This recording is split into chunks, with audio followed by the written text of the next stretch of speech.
दे कि राम जी के पिताश्री का क्या नाम था, पढ़ा लिखा व्यक्ति होगा, दशरथ जी बताएगा।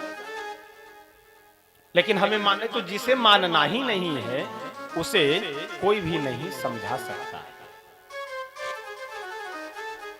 तो श्री राघवेंद्र सरकार यह मान रहे हैं कि हमसे गलती हो गई है, और मानना चाहिए। यदि कोई गलती हो जाए, कोई भूल हो जाए, कोई अपराध हो जाए, तो उसे स्वीकार कर लेना और उसका प्रायश्चित, पश्चाताप कर लेना ही उसका प्रायश्चित करना है। यदि भूल हमसे कोई हो जा रही तो उसे सहर्ष स्वीकार कर लेना चाहिए। उसके बाद गोस्वामी बाबा बहुत सुंदर लिखते हुए कहते हैं कि प्रभु वहां से आगे बढ़ रहे हैं। कैसे आगे बढ़ रहे हैं? तो थोड़े मन में उदास है। क्यों? क्योंकि अयोध्या जी से भी चले थे तो हर्षित होकर चले थे, और यहाँ से भी चल रहे हैं तो विश्वामित्र जी के जब आश्रम से चले तब भी हर्षित होकर के चले, लेकिन यहाँ से चल रहे हैं तो हर्षित होकर के नहीं चल रहे हैं। गोस्वामी बाबा बहुत सुंदर लिखते हैं, चले राम लक्ष्मण मुनि संगा, चले राम लक्ष्मण मुनि संगा, चले राम लक्ष्मण मुनि संगा, चले राम लक्ष्मण मुनि संगा, गए जहाँ जग पावन गंगा, गए जहाँ सुहाई, गाधी सुनो सब कथा सुहाई, गाधी सुनो सब कथा सुनाई, गाधी सुनो सब कथा सुनाई, यही प्रकार सुर सरी महियाई, यही प्रकार सुर सरी महियाई, गाधी सुनो सब कथा सुनाई, गाधी सुनो सब कथा सुनाई। चले राम लक्ष्मण मुनि संगा, गए जहां जग पावनी गंगा, और गाधी सुन सब कथा सुनाई, यही प्रकार सुर सरी महिया। विश्वामित्र बाबा अपने मन में बिल्कुल सभी द्वंद्व को छोड़कर, सभी शंकाओं को छोड़ करके यह समझ चुके हैं कि ये श्री राम जी हमारे नाथ हैं, और हमारे प्रभु हमारे नाथ जब साथ में चल रहे हैं तो हमें क्या सोचना, क्या चिंता। रास्ते में अनेक प्रकार की कथाएं सुनाते हुए, जो तीर्थ और मठ मंदिर या कोई नदी तालाब मिले उसकी महिमा सुनाते हुए चल रहे हैं। देखिए, सबसे अच्छी और सबसे बड़ी समझदारी यही है कि हम यह समझ ले कि भगवान का भजन करने से मेरा कल्याण होना है, भगवान की भक्ति करने से मेरा कल्याण होना है। यही समझदारी सबसे बड़ी समझदारी है। और बाकी समझदार तो हम लोग बहुत बनते हैं, लेकिन जो समझना चाहिए वह नहीं समझते हैं, लेकिन जो नहीं समझना चाहिए वह समझ लेते हैं। एक आदमी एक राजा के यहाँ गया, राजा से जाकर के बोला कि राजा साहब हमें अपने यहाँ कोई नौकरी दे दीजिए। राजा बोले कि क्या काम कर लेते हो, ध्यान दीजिएगा। राजा बोले कि कौन सा काम कर लेते हो? वह आदमी एक नंबर का आलसी था, कामचोर। तो सोचा कि यदि कोई दूसरा काम मैं बताता हूं तो मुझमें उसमें मेहनत करना पड़ेगा। तो वह बोला कि राजा साहब हम हाथी बढ़िया पहचान लेते हैं। राजा बोले अच्छा तो कोई बात नहीं।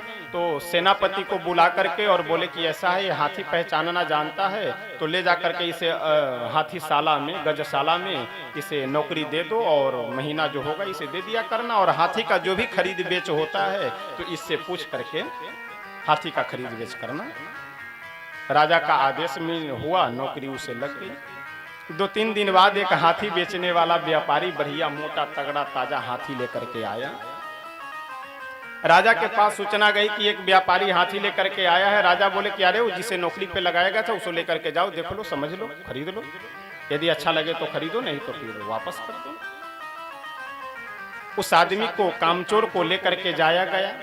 कहां पे? जहां हाथी को व्यापारी रखे हुआ था। अब वह आदमी कभी आगे देखे, कभी पीछे देखे, कभी आगे जाए, फिर पीछे जाए, फिर आगे जाए, फिर पीछे जाए। जब 8-10 बार आगे पीछे किया तो व्यापारी तो अंदर ही अंदर घबराने लगा कि लगता है बहुत बड़ा जानकार व्यक्ति है, क्योंकि बार बार आगे जा रहा है, पीछे जा रहा है, आगे जा रहा है, पीछे जा रहा है, अंत समझ पा पूंछ लटका हुआ है। अब वो यही नहीं समझ पा रहा है कि इसका मुख आगे है कि पीछे है। जब यही नहीं समझ पा रहा है तो फिर समझ क्या रहा है कि हम पूछेंगे बाद में। तो हम लोगों की भी समझदारी उसी तरह से है। हम पूरा जीवन व्यतीत हो जाता है यही कहने में कि बस अब ये काम हो जाए तो फिर उसके बाद तो भजन ही भजन करना है। बस अब एक काम तो हो गया, इसके बाद ये काम हो जाए तो उसके बाद तो फिर भजन ही भजन करना है। वो भजन करते करते करते पूरा जीवन बीत गया। यमराज आए, 2-4 डंडा लगाए, खींच खाच करके लेकर चले गए, हो गया भजन।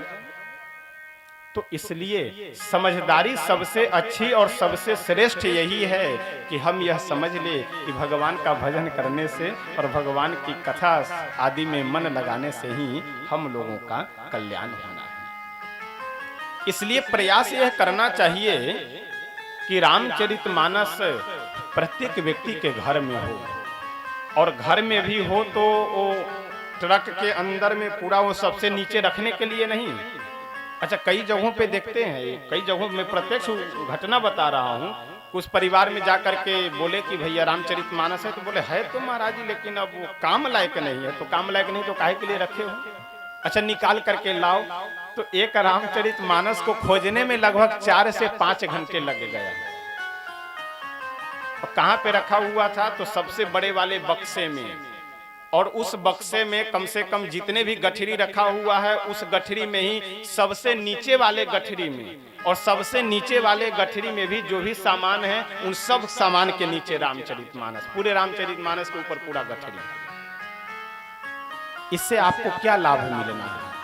तो इसलिए प्रयास यह होना चाहिए कि आप संस्कृत नहीं पढ़ सकते हैं, कोई दिक्कत नहीं, हिंदी में हर ग्रंथ उपलब्ध है, और हर ग्रंथ कम से कम नहीं पढ़ सकते हैं तो रामचरितमानस तो परिवार में अवश्य प्रत्येक सनातनी को पढ़ना चाहिए, प्रत्येक हिंदुओं को पढ़ना चाहिए। यदि आप अपने जीवन में, परिवार में शांति चाहते हैं तब। अगर अशांति चाहते हैं तो फिर जैसे जी रहे हैं वैसे जीते रहिए। लेकिन मैं निवेदन यही करूंगा कि रामचरितमानस रखिए और उसे अवश्य पढ़िए।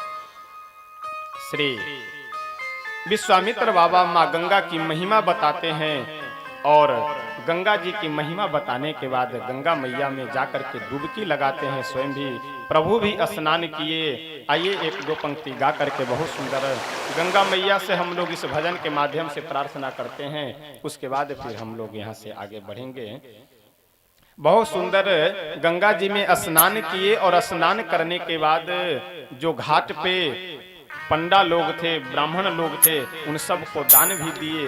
अब उसके बाद प्रभु यहाँ से यह मन में अपने विचार किए कि अब मैं पापों से मुक्त हो गया, मुझसे जो अपराध बन गया था अहिल्या जी के मस्तक पे चरण रखने का, वह अपराध हमारा समाप्त हो गया। आइए प्रेम से हम लोग 1-2 पंक्ति गा करके फिर आगे बढ़ते हैं।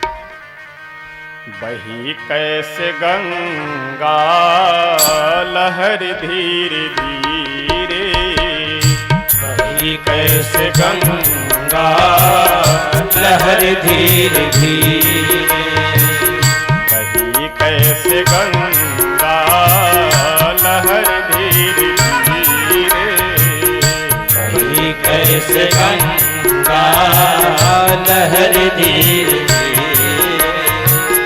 लहर धीरे धीरे, लहर धीरे धीरे, लहर धीरे धीरे, लहर धीरे धीरे, लहर धीरे धीरे, लहर धीरे धीरे, लहर धीरे धीरे, लहर धीरे धीरे, कैसे गंगा लहर धीरे धीरे,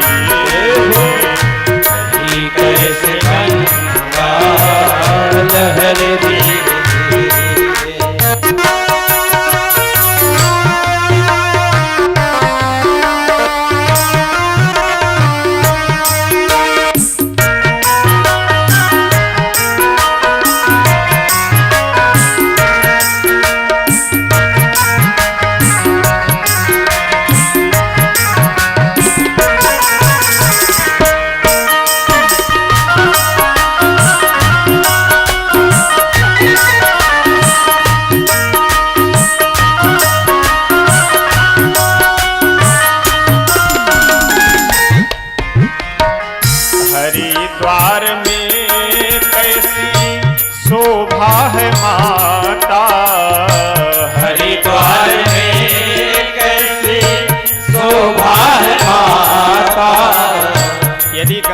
मैया का वास्तविक आपको स्वरूप देखना हो तो हरिद्वार में देखिए, बिल्कुल कल कल छल छल करती कमर भर जल में आप खड़े हो जाएंगे और नीचे की जमीन, नीचे की भूमि बिल्कुल एकदम साफ दिखाई पड़ेगी। इतना सुंदर स्वच्छ जल।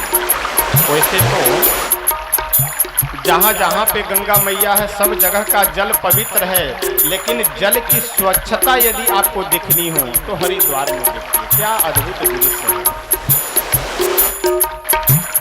हरिद्वार में कैसी शोभा है माता, हरिद्वार में कैसी शोभा है माता, पहाड़ों से आई उतर धीरे धीरे, पहाड़ों से आई उतर धीरे धीरे, कभी कैसे गंगा लहर धीरे धीरे, कभी कैसे गंगा लहर धीरे।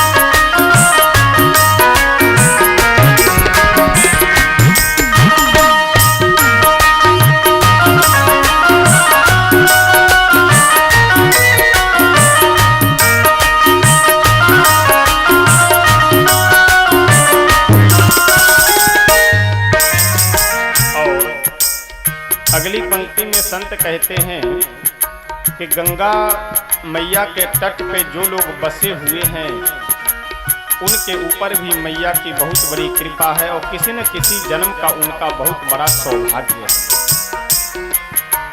यदि गंगा जी के तट पे हम निवास करें अथवा दर्शन हो अथवा मज्जन यानी स्नान हो अथवा स्पर्श हो, जो कुछ भी यदि हमें प्राप्त हो जाए, इसमें उनकी बहुत बड़ी कृपा और स्वयं का प्रारब्ध अच्छा कर्म समझना चाहिए कि किसी न किसी जन्म का हमारा सौभाग्य है कि गंगा जी में स्नान करने का सौभाग्य मिल रहा है, सरयू जी में स्नान करने का सौभाग्य मिले अथवा उनके किनारे रहने का सौभाग्य मिले।